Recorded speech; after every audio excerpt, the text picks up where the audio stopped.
எப்போதும் தயாராக, எப்போதும் விழிப்புடன்.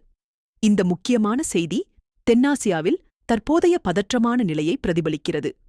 பாகிஸ்தான் ராணுவத்தின் உயர் அதிகாரிகளின் குடும்பங்கள் இங்கிலாந்துக்கு செல்வது பல கேள்விகளை எழுப்புகிறது. இந்த நடவடிக்கை பாகிஸ்தானின் உள்நாட்டு நிலைமையின் நிலையற்ற தன்மையை சுட்டிக்காட்டுகிறது. பஹல்காம் பயங்கரவாத தாக்குதல் குறித்து நடுநிலையான விசாரணை நடத்த பாகிஸ்தான் பிரதமர் ஷெபாஸ் ஷரீப் முன்வந்துள்ளார்.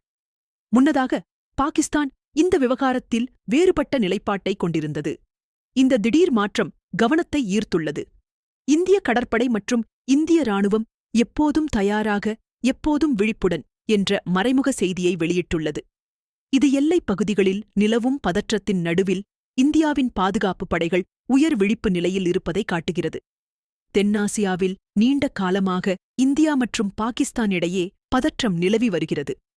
இரு நாடுகளும் காஷ்மீர் விவகாரம் உள்ளிட்ட பல பிரச்சினைகளில் கருத்து வேறுபாடு கொண்டுள்ளன. மேலும் எல்லை தாண்டிய பயங்கரவாதம் குறித்த குற்றச்சாட்டுகள் தொடர்ந்து பதற்றத்தை அதிகரித்து வருகின்றன.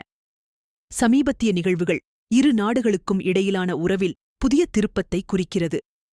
பாகிஸ்தான் ராணுவத்தின் உயர் அதிகாரிகளின் குடும்பங்கள் இங்கிலாந்துக்கு செல்வது பாகிஸ்தானின் உள் அரசியலில் ஏற்பட்டுள்ள மாற்றங்களை சுட்டிக்காட்டுகிறது.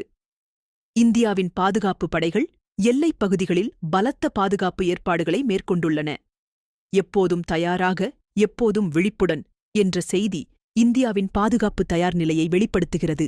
இந்த நிகழ்வுகள் சர்வதேச சமூகத்தின் கவனத்தை ஈர்த்துள்ளன. பல நாடுகள் இரு அணு ஆயுத நாடுகளுக்கும் இடையிலான பதற்றத்தை குறைக்க அழைப்பு விடுத்துள்ளன. தென்னாசியாவின் அமைதி மற்றும் நிலைத்தன்மை உலக அமைதிக்கு மிகவும் முக்கியமானது. இந்தியா மற்றும் பாகிஸ்தான் இடையிலான பேச்சுவார்த்தை மற்றும் இராஜதந்திர தீர்வுகள் மூலமே பிரச்சினைகளுக்கு நிரந்தர தீர்வு காண முடியும். இந்த நிலைமையின் மேலும் வளர்ச்சிக்காக தொடர்ந்து கவனிக்கவும். மேலதிக தகவல்களுக்கு அதிகாரப்பூர்வ அறிவிப்புகளை கவனிக்கவும்.